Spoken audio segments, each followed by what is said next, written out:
ಅದು ಕಾಕತಾಳೀಯ. ನನ್ನ ಹುಟ್ಟಿದ ದಿನವೂ ಇವತ್ತೇ. ಆ ಹಿನ್ನೆಲೆಯಲ್ಲಿ ಇವತ್ತು ನಾನು ನಿನ್ನೆ ರಾತ್ರಿ ದೆಹಲಿಯಿಂದ ಬಂದು ಚಾಮುಂಡಿ ಬೆಟ್ಟದಲ್ಲಿ ಪೂಜೆ ಮಾಡಿ ಮಳವಳ್ಳಿಗೆ ಹೋಗಬೇಕು. ಆ ಹಿನ್ನೆಲೆಯಲ್ಲಿ ಇವತ್ತು ಈ ಒಂದು ಮೈಸೂರು ಬೆಂಗಳೂರು ರಸ್ತೆಯಲ್ಲೇನು ನಾನು ಮಳವಳ್ಳಿಗೆ ಹೋಗ್ತಕ್ಕಂಥ ಕಾರ್ಯಕ್ರಮ ಹಮ್ಮಿಕೊಂಡಿದ್ದೆ. ನಮ್ಮ ಪಕ್ಷದ ನನ್ನನ್ನು ಬೆಳೆಸಿರ್ತಕ್ಕಂಥ ಕಾರ್ಯಕರ್ತ ಬಂಧುಗಳು ಈ ಹುಟ್ಟಿದ ಹಬ್ಬದ ಸಂದರ್ಭದಲ್ಲಿ ನನಗೆ ಶುಭ ಹಾರೈಸಬೇಕು ಅಂತಕ್ಕಂಥ ದೃಷ್ಟಿಯಿಂದ ರಸ್ತೆ ಉದ್ದಕ್ಕೂ ಅವರೇನು ಪ್ರೀತಿ ವಿಶ್ವಾಸ ತೋರಿಸಿ ನನಗೆ ಬರಮಾಡ್ಕೊಂಡಿದ್ದಾರೆ. ಅದಕ್ಕೆ ಚಿರುಣಿಯಾಗಿದ್ದೇನೆ. ನನ್ನ ಜೀವನ ಇರತಕ್ಕಂಥದ್ದೇ ನಾಡಿಗೆ ಒಳ್ಳೆಯದನ್ನು ಮಾಡಬೇಕು ಅಂತಕ್ಕಂಥದ್ದು. ಆ ನಿಟ್ಟಿನಲ್ಲಿ ಇವತ್ತಿನ ಹುಟ್ಟುಹಬ್ಬದಂತೂ ನನ್ನ ಸಂಕಲ್ಪ. ಇವತ್ತು ಕೇಂದ್ರದಲ್ಲಿ ನರೇಂದ್ರ ಮೋದಿಯವರು ಗೌರವಾನ್ವಿತ ಪ್ರಧಾನಮಂತ್ರಿಗಳು ನನಗೇನು ಜವಾಬ್ದಾರಿ ಕೊಟ್ಟಿದ್ದಾರೆ, ವಿಶ್ವಾಸ ಇಟ್ಕೊಂಡಿದ್ದಾರೆ. ನನ್ನಿಂದ ಉತ್ತಮವಾದ ಕೆಲಸಗಳು ನನ್ನ ಇಲಾಖೆಯಲ್ಲಿ ನಡೀತಿದೆ ಅಂತ. ಅದರ ಜೊತೆಗೆ ರಾಜ್ಯಕ್ಕೂ ಏನು ಆಗಬೇಕು ಅಂತಕ್ಕಂಥದ್ದು ಎಲ್ಲ ರೀತಿಯ ನಿರೀಕ್ಷೆ ಇಟ್ಟಂಥ ನನ್ನನ್ನು ಆಶೀರ್ವಾದ ಮಾಡಿರ್ತಕ್ಕಂಥ ಒಂದು ವರ್ಗ, ಇನ್ನೊಂದು ವರ್ಗ ಟೀಕೆ ಮಾಡ್ತಕ್ಕಂಥ ಒಂದು ವರ್ಗವೂ ಇದೆ. ಆ ಟೀಕೆಗಳಿಗೆ ನಾನು ಸೌಭಾಗ್ಯ ಹೋಗಲ್ಲ. ನನ್ನ ಕೆಲಸ ಏನು ಮಾಡಬೇಕು, ನನ್ನ ಹಿತಮಿತಿಯಲ್ಲಿ ಈ ಒಂದು ನಾಡಿನ ಜನತೆಯ ನಿರೀಕ್ಷೆಗೆ ಕೆಲಸ ಮಾಡ್ಲಿಕ್ಕೆ ಪ್ರಯತ್ನ.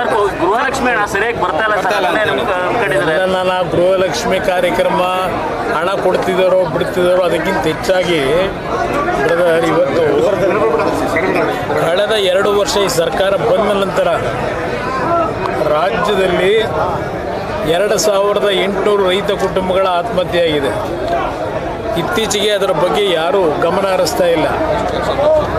ಇತ್ತೀಚೆಗೆ ಒಂದು ಸರ್ವೆ ರಿಪೋರ್ಟ್ ಏನು ಬಂದಿದೆ, 2800 ರೈತ ಕುಟುಂಬದ ಆತ್ಮಹತ್ಯೆ.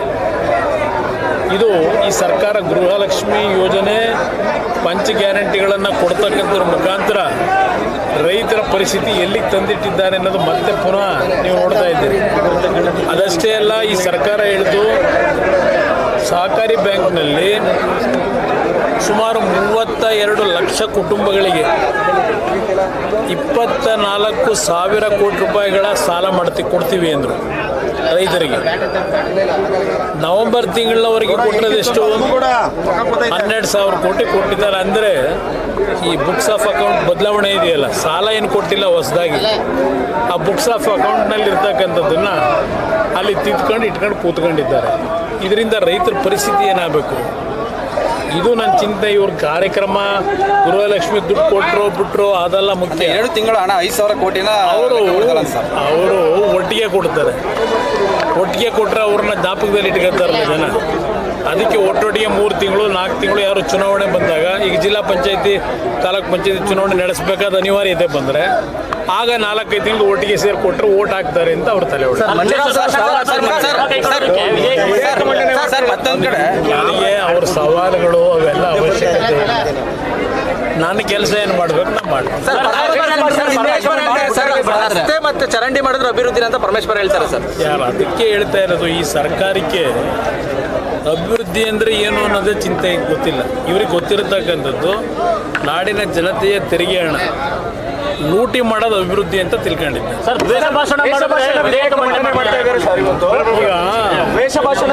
ಈಗ ಮೊದಲು ಮೊನ್ನೆ ನಡೆದಿದೆಯಲ್ಲ, ಗೌರವಾನ್ವಿತ ಪ್ರಧಾನಮಂತ್ರಿಗಳ ಮರ್ಡರ್ ಮಾಡಬೇಕು ಅಂತ ಹೇಳಿ ಕಾಂಗ್ರೆಸ್ನ ಕಾರ್ಯಕರ್ತರು ಅಲ್ಲೇ ಹೋಗಿದ್ದಾರಲ್ಲ, ಮಾಡ್ತೀವಿ ಅಂತ ಹೇಳಿ.